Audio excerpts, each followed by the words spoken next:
had a next door neighbor who I actually didn't get along with too well, if I'm being honest. His name was Michael Myers, just like the horror film character, but lo and behold, I felt like he was a very lame version of him, and any coolness he had was strictly attributed to his name. Why the parents named him Michael is beyond my knowledge. The darkness they incorporated in him was obnoxious. Halloween became a thriller years before his birth.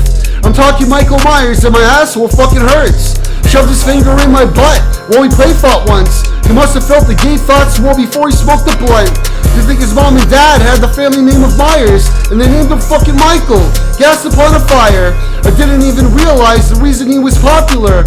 Among the Double Trouble twins, it must have been his moniker. And all the while I became the fucking weirdo. It's so ironic when you think about your fallen hero. The notion behind how I couldn't hang out with the Claytons or the Vogels later on in life, they welcomed me at Raisins. I guess I'm saying I was more like Michael fucking Myers. At least the character from Halloween, so take me higher. Michael Myers was my next door neighbor, so you know.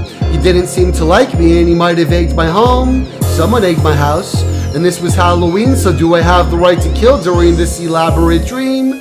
Michael Myers was my next door neighbor, so you know. He didn't seem to like me and he might have egged my home. Someone egged my house. And this was Halloween, so do I have the right to kill during this elaborate dream? Then there's Jenna, folks. Ortega, as she's known. I might have switched the marijuana with oregano. Meaning that I'm fake to Jenna when it comes to claiming there's this dark side. She'll tell you there's no way my fucking heart died. All the while I got the sense the women formed a cult, which their primary objective is to pacify this Hulk, or neutralize this hunk. However you may see it, you're acting like it's cool, I guess it's all a fucking secret. The Michael Myers in me from a lyrical sense wants to run up on you bitches and stab you to death. It's just that Jesus in me doesn't want to let it happen any more than childlike Empress wants to see the end of Bastion. I like to think I'd help the victims in a scary movie, like the nature of the hero was Paul Perry's duty.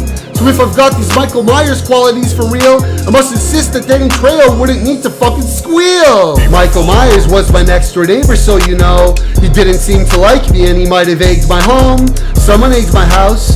And this was Halloween, so do I have the right to kill during this elaborate dream? Michael Myers was my next door neighbor, so you know. He didn't seem to like me and he might have egged my home.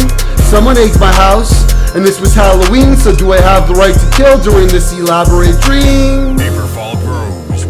I just want to take a moment to mention a little bit more about Danny Trejo, beyond his role in one of the Halloween remakes. To my understanding, he had a very challenging and rough childhood, where he ended up incarcerated for a very long time, if but to finally be released. Obviously make movies, but give back to the community in an incredible way. Danny Trejo, you're living proof that a second chance in life ends up becoming so worthwhile for not only you, but all of us.